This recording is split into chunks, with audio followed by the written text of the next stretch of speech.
I knew this common very well. It was for the most part very uneven ground, covered with heather and dark green furze bushes, and here and there a shrub old thorn tree. There were also some open spaces of fine short grass and ant hills and mole turns everywhere. The worst place I ever knew for headlong gallop. We had hardly turned on the common when we caught sight again of the green habit flying on before us. My lady's hat was gone, and her long brown hair was streaming behind her. Her head and body were thrown back as if she were pulling with all her remaining strength, as if that strength was nearly exhausted. It was clear that the roughness of the ground had very much lessened Lizzie's speed, and there seemed to be a chance we might overtake her. While we were on the high road, Blantyre had given me my head, but now with a light hand and a practised eye he guided me over the ground in such a masterly manner that my pace was scarcely slackened, and we were decidedly gaining on them. About halfway across the heath, there had been a wide dyke recently cut, and the earth from the cutting was cast up roughly on the other side. Surely this would stop them, but no. With scarcely a pause, Lizzie took the leap, stumbled among the rough clods, and fell. Blantyre groaned. "Now, Auster, do your best." He gave me a steady rein. I gathered myself together and with one determined leap cleared both dyke and bank. Motionless among the heather, with her face to the earth, lay my poor young mistress. Blantyre kneeled down and called her name. There was no sound. Gently he turned her face upward. It was ghastly white, and the eyes were closed. "Annie, dear Annie, do speak." But there was no answer. He unbuttoned her habit, loosened her collar, felt her hands and wrists, and then started up and looked wildly around him for help. At no great distance there were two men cutting turf, who, seeing Lizzie running wild without a rider, had left their work to catch her. Blantyre's "Hello!" soon brought them to the spot. The foremost man seemed much troubled at the sight, and asked what he could do. "Can you ride?"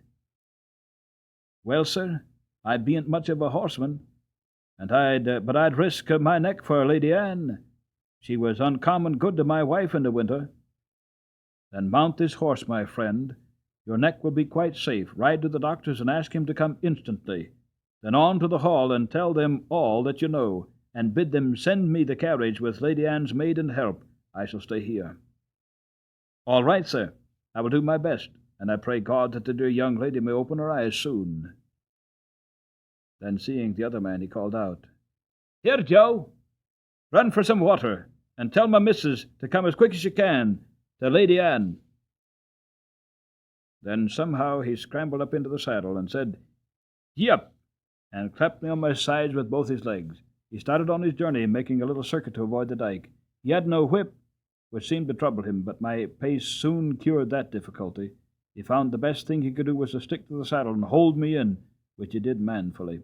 I shook him as little as I could help, but once or twice on the rough ground he called out, "Steady! Whoa! Steady!" And on the high road we were all right. And at the doctor's and the hall he did his errand like a good man and true. They asked him in to take a drop of something. "No, no," he said, "I'll be back to 'em again by a short cut through the fields, and there before the carriage." There was a great deal of hurry and excitement after the news became known. I was just turned into my box, the saddle and bridle were taken off, and the cloth thrown over me. Ginger was saddled and sent off in great haste for Lloyd George, and I soon heard the carriage roll out the yard. It seemed a long time before Ginger came back and before we were left alone. And then she told me all that she had seen. "I can't tell much," she said. "We went a gallop nearly all the way, and got there just as the doctor rode up. There was a woman sitting on the ground with a lady's head in her lap. The doctor poured something into her mouth, but all that I heard was, 'She's not dead.' Then I was led off by a man to a little distance, and after a while she was taken to the carriage, and we came home together. I heard my master say to a gentleman who stopped him to inquire that he had hoped that no bones were broken, but that she had not spoken yet. When Lord George took Ginger for hunting, York shook his head. He said it ought to be a steady hand to train a horse for the first season, and not a random rider like Lord George. Ginger used to like it very much, but sometimes when she came back I could see that she had been very much strained, and now and then she gave a short cough. She had too much spirit to complain, but I could not help feeling anxious about her. 2 days after the accident, Blantyre paid me a visit. He patted me and praised me very much. He told Lord George that he was sure the horse knew of Annie's danger as well as he did. I could not have held him in if I would, he said. She ought never to ride any other horse. I found by their conversation that my young mistress was now out of danger, and would soon be able to ride again. This was good news to me, and I looked forward to a happy life. I must now say a little about Reuben Smith, who was left in charge of the stables when York went to London. No one more thoroughly understood his business than he did, and when he was all right, there could not be a more faithful or valuable man. He was gentle and very clever in his management of horses, and could doctor them almost as well as a farrier, for he had lived 2 years with a veterinarian surgeon. He was a first-rate driver. He could take 4 in hand or a tandem as easily as a pair. He was a handsome man, a good scholar, and had very pleasant manners. I believe everybody liked him. Certainly the horses did. The only wonder was that he should be in an under situation, and not in the place of a head coachman like York. But he had one great fault, and that was the love of drink. He was not like some men, always at it. He used to keep steady for weeks or months together, and then he would break out and have a bout of it, as York called it, and be a disgrace to himself, a terror to his wife, a nuisance to all that had to do with him. He was, however, so useful that 2 or 3 times York had hushed the matter up and kept it from the Earl's knowledge. But one night, when Reuben had to drive a party home from a ball, he was so drunk that he could not hold the reins, and a gentleman of the party had to mount the box and drive the ladies home. Of course, this could not be hidden, and Reuben was at once dismissed. His poor wife and little children had to be turned out of the pretty cottage by the park gate, and go where they could. Old Max told me all this, what happened a long while ago, but shortly before Ginger and I came, Smith had been taken back again. York had interceded for him with the Earl, who was very kind-hearted, and the man had promised faithfully that he would never taste another drop as long as he lived there. He had kept his promise so well that York thought he might be safely trusted to fill his place while he was away, and he was so clever and honest that no one else seemed to be so well fitted for it. It was now early April, and the family was expected to be home sometime in May. The Like Brougham was to be freshly done up, and as Colonel Blantyre was obliged to return to his regiment, it was arranged that Smith should drive him to town in it and ride back. For this purpose he took the saddle with him, and I was chosen for the journey.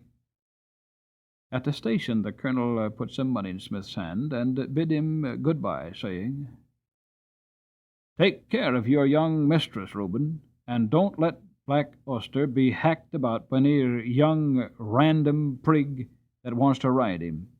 Keep him for the lady." We left the carriage at the maker's, and Smith rode me to the White Lion and ordered the hostler to feed me well and have me ready for him at 4 o'clock. A nail in one of my front shoes had started as I came along, but the hostler did not notice it till just about 4 o'clock. Smith did not come into the yard till 5, and then he said he should not leave till 6, as he had met some of his old friends. The man then told him of the nail, and asked if he should have the shoe looked to. "Oh, no," said Smith, "that will be all right till we get home." He spoke in an offhand way, and I thought it very unlike him not to see about the shoe, as he was generally wonderfully particular about loose nails in our shoes. He did not come at 6, nor 7, nor 8. and it was nearly 9 o'clock before he called for me, and then it was with a loud, rough voice. He seemed in a very bad temper, and abused the hostler, though I could not tell what for. The landlord stood at the door and said, "Have a care, Mr. Smith." But he answered angrily with an oath, and almost before he was out of the town he began to gallop, frequently giving me a sharp cut with his whip, though I was going at full speed. The moon had not yet risen, and was very dark. The roads were stony, having been recently mended. Going over them at this pace, my shoe became looser, and when we were near the turnpike gate it came off.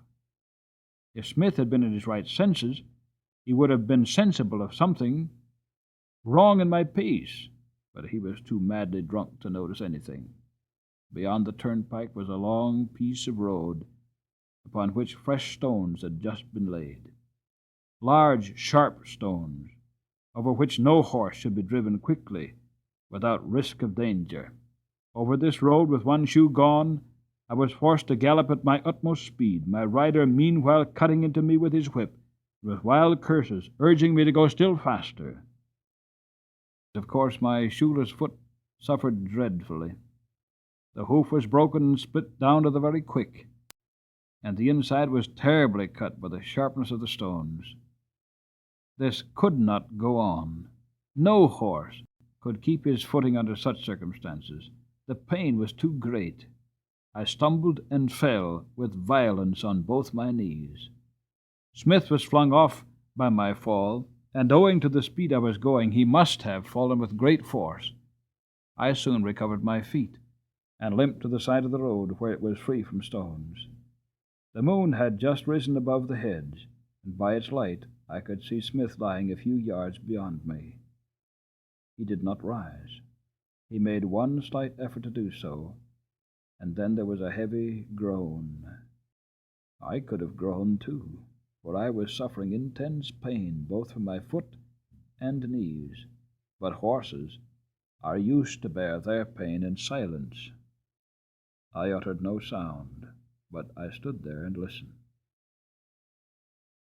One more heavy groan from Smith. But though he now lay in the full moonlight, I could see no motion. I could do nothing for him, nor for myself. But oh, how I listened for the sound of horse, or wheels, or footsteps. The road was not much frequented, and at this time of the night we might stay for hours before help came for us. I stood watching and listening. It was a calm, sweet April night. There were no sounds but a few low notes of a nightingale, and nothing moved but the white clouds near the moon, and a brown owl that flitted over the hedge. It made me think of the summer nights long ago, when I used to lie beside my mother in the green, pleasant meadow at Farmer Gray's. It must have been nearly midnight when I heard at a great distance the sound of horses' feet. Sometimes the sound died away, then it grew clearer again, and nearer. The road to Earlshall led through plantations that belonged to the Earl. The sound came from that direction, and I hoped it might be someone coming in search of us. As the sound came nearer and nearer, I was almost sure I could distinguish Ginger's step. A little nearer still, and I could tell she was in the dog-cart. I neighed loudly, and was overjoyed to hear an answering neigh from Ginger, and men's voices. They came slowly over the stones, and stopped at a dark figure that lay upon the ground. One of the men jumped out and stooped down over it. "It's Reuben," he said, "and he does not stir." The other man followed and bent over him. "He's dead," he said. "Feel how cold his hands are." They raised him up, but there was no life, and his hair was soaked with blood. They laid him down again and came and looked at me. They saw my cut knees. "Why, the horse has been down and thrown him." Who would have thought the black horse would have done that? Nobody thought he could fall. Reuben must have been lying there for hours. Odd, too, that the horse has not moved from the place. Robert then attempted to lead me forward. I made a step, but almost fell again. Hello! He's bad in his foot, as well as his knees. Look here. His hoof is cut all to pieces. He might well come down, poor fellow. I tell you what, Ned, I'm afraid it hasn't been all right with Reuben. Just think of him riding a horse over these stones without a shoe. Why, if it had been in his right mind, in his right senses, he would just as soon have tried to ride him over the moon. I'm afraid it has been the old thing over again. Poor Susan. She looked awfully pale when she came to my house to ask if he had not come home. She made believe she was not a bit anxious and talked of a lot of things that might have kept him. But for all that, she begged me to go and meet him. But what must we do? There's a horse to get home as well as the body, and that will be no easy matter. Then followed a conversation between them till it was agreed that Robert, as the groom, should lead me, and that Ned must take the body. It was a hard job to get it into the dog-cart, for there was no one to hold Ginger. But she knew as well as I did what was going on, and stood as still as a stone. I noticed that. Ned started off very slowly with his sad load, and Robert came and looked at my foot again. Then he took his handkerchief and bound it closely round, and so he led me home. I shall never forget that night walk. It was more than 3 miles. Robert led me on very slowly, and I limped and hobbled on as well as I could with great pain. I'm sure he was sorry for me, for he often patted and encouraged me, talking to me in a pleasant voice. At last I reached my own box and had some corn, and after Robert had wrapped up my knees in wet cloths, he tied up my foot in a bran poultice to draw out the heat and cleanse it before the horse doctor saw it in the morning, and I managed to get myself down on the straw and slept in spite of the pain. The next day, after the farrier had examined my wounds, he said he hoped the joint was not injured, and if so, I should not be spoiled for work. But I should never lose the blemish. I believe they did the best to make a good cure, but it was a long and painful one. Proud flesh, as they called it, came up in my knees and was burned out with caustic, and when at last it was healed, they put a blistering fluid over the front of both knees to bring all the hair off. They had some reason for this, and I suppose it was all right. As Smith's death had been so sudden, and no one was there to see it, there was an inquest held. The landlord and hostler at the White Lion, with several other people, gave evidence that it was intoxicated when he started from the inn. The keeper at the toll gate said he rode at a hard gallop through the gate, and my shoe was picked up among the stones. So the case was quite plain to them, and I was cleared of all blame. Everyone pitied Susan. She was nearly out of her mind. She kept saying over and over again, "Oh, he was so good, so good. It was all that cursed drink. Why will they sell that cursed drink? Oh, Reuben, Reuben." So she went on till after he was buried, and then, as she had no home or relations, she with her 6 little children was obliged once more to leave the pleasant home by the tall oak trees and go into that great, gloomy Union House. As soon as my knees were sufficiently healed, I was turned into a small meadow for a month or 2. No other creature was there, and though I enjoyed the liberty and the sweet grass, yet I had been so long used to society that I felt very lonely. Ginger and I had become fast friends, and now I missed her company extremely.